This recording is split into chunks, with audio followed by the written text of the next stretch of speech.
Okay, now, you might not just be able to see this, but the moment that I'd like you to focus on, now you can't see this just at the moment, but I'll just explain that this is the two people, George and Marion. George is the husband. They've been married about 55 years, and Marion has got Alzheimer's disease.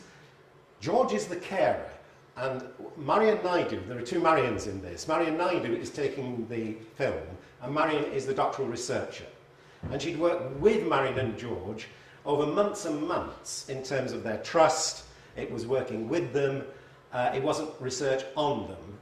And this is, if you like, as George is talking about, as it's 55 seconds, I'd just like you to watch and just pay attention to Marion, because there is a moment that convinced the external examiners of the meaning of a passion for compassion. Okay, so here it is. As I say, it's about 50-odd seconds. I can only quote my own life and feelings as a carer. I care for my wife, as I think that I should, as we've been together for 55 years, and so I would have it no other way. The transition period was very hard, as I had to change my way of life. It's not on my credit to say that I was a very impatient sort of person. If something had to be done, it had to be done yesterday, or else I got very upset. The carers course has helped me tremendously, as some of the people that gave us the benefit of their knowledge and advice allowed me to think about what it meant to myself, and especially my wife. But to caring in general, it means that if it's the man that is the carer, then he has to learn to manage the home, cooking, housekeeping, shopping, etc. If it's the woman that is the carer, then it's the other way. She has to cope with emergencies in the home, such as changing fuses, washers, and a multitude of other jobs that used to be done by her spouse or partner. The carers course and the follow-up meetings give you a chance to meet people that are in the same position as yourself when you thought that you were alone and nobody cared. Okay, now, yep, the cursor allows you to capture some things which often are less than a second, that you often couldn't there. Now, if you look at Marion, Alzheimer's, so you take that Marion is comatose, would not be communicating. Now, Marion, who's been working with George and Marion for months, just picked on this moment where Marion, and if you just look at Marion's face, yeah, and it's there. Now, you don't need the sound to get that communication. And it is clearly a communication from somebody who is being viewed as comatose with Alzheimer's. And at that moment, Marion, who was, in one way, very emotionally engaged, she was in tears when she saw Marion, the pleasure, the loving energy that Marion was seeing, Marion the researcher, showed this with the external examiners in this way, to communicate her expression and meaning of a passion for compassion. Not in words, but through the embodied response to Marion as she just does this with a husband who is now caring for her after 55 years with Alzheimer's. And there's a beautiful expression on Marion's face as she does it. Now, can we just get the lights? Where are the lights? Are they? Over there? That's great. Now, you can actually say to me now, in terms of your responses, look, Jack, we'd like to challenge your interpretation. That's not the interpretation that we're giving of this visual data. Now, that is how we work to create what we call empathetic validity. It's a term that Marion Dance came up with to describe this process. Mine was empathetic resonance. So first of all, there's a physical embodied expression as Marion just gestures, her face lights up from being comatose, and you get that in relation to her husband, just meaning he's being big-headed as he tells you about all the things he's doing for me. Yeah? Now, that feeling that Marion had, look, this is what evokes my compassion, and it motivates me, Marion the researcher, to do what I do. And Marion has sustained her passion for this over many years. And as I say, she lectures all over the world in terms of drama, in education and health service, and was advising our government on the use of drama in relation to mental health issues.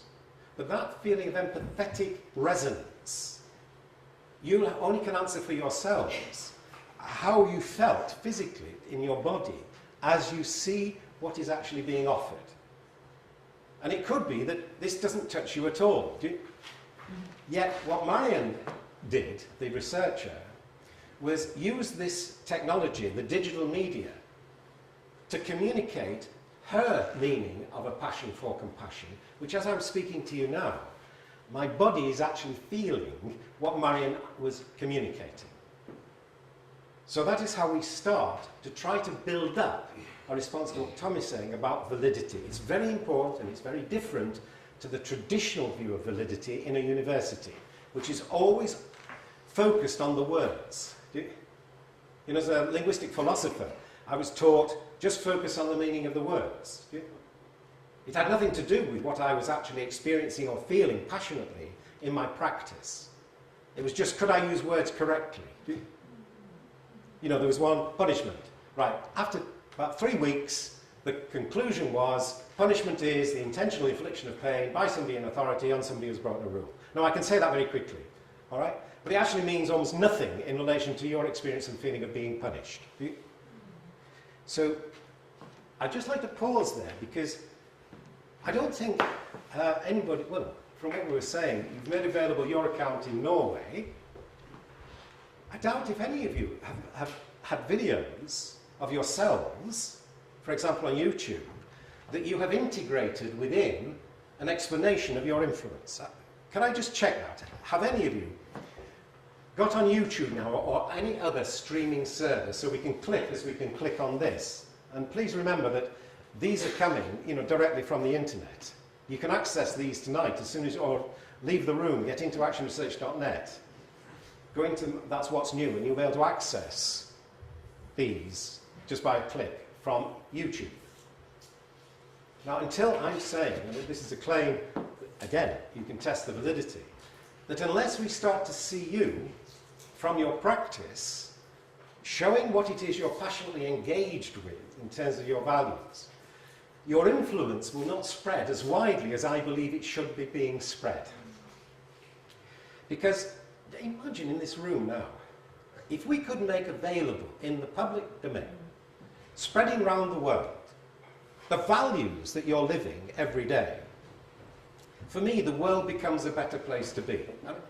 Do I make sense here? This is a very practical issue about how to improve the world. And it is to share the values that you're passionate about and really believe in with your students.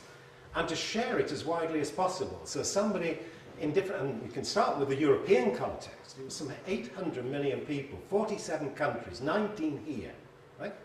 Now, if we were to start with that, that would be hugely significant. So could I again just pause there? Have I answered the questions so far that were asked? You know, there's that very one about that international community, the practitioner researcher network, the values. How do you actually retain that integrity with those master's students? They're asking those questions. The question, you know, about, right, how do we conduct this research with the teachers so we're not imposing our frameworks onto others? We're actually allowing these to emerge. We can work with, as Trygve was doing with the musicians, and as I'm doing today with you, I hope, share my understandings, but it is definitely not imposed upon you.